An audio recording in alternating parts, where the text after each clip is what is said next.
finances, of course, is always a big problem. So many people have so little, and quite a few people have lots, you know. Yeah, like, I don't know what the average wage is nowadays, or income, but I believe I'm below what they consider the poverty line. I'm not sure where it's set now. I think it's around, what, 25,000 or something like that. You know, at one time, you think 25,000, wow, that's quite an income, you know. I wish I had $25,000 a year income. But anyway, my needs aren't much now. Yeah, so getting by all right. I'm not going hungry. My rent's paid every month, and I got a vehicle, so I can get around if I want, you know. Yeah. The accommodations around town are, I'd say, good for seniors. There's a lot of elevator buildings, but I'm not in an elevator building because I took the cheap way.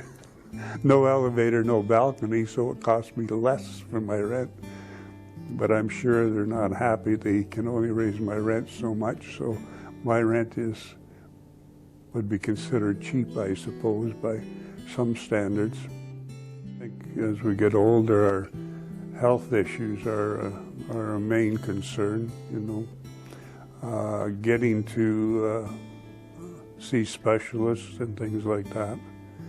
I'm sure probably a large percentage of us end up going out of town, having to go out of town, and the transportation issues with that, and the costs involved. Yeah, I've been to Sudbury several times, but I've also been to Toronto several times for major surgeries. So, yeah, especially if you don't have any family to help you, or you don't have any close friends, which a lot of people don't really. I have friends, but I wouldn't consider them close friends. Yeah, and if you're on your own, especially.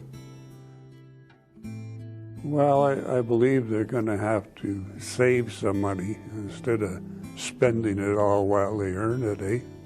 And of course, if they raise families, they say that's why people aren't having as many children nowadays, because they don't feel they can afford it, or they don't want the responsibility when they see what's going on with some of the younger generation, eh? So I think financial security is a big thing to look at. Save a certain percentage of your income and just make it a habit. And again, physical activity is really a good thing to do throughout your life. You know, you might think sometimes that you get physical activity at work, but a lot of jobs are sit down, air conditioned, offices, you know, but yeah, you got to look after your health and your financial health too.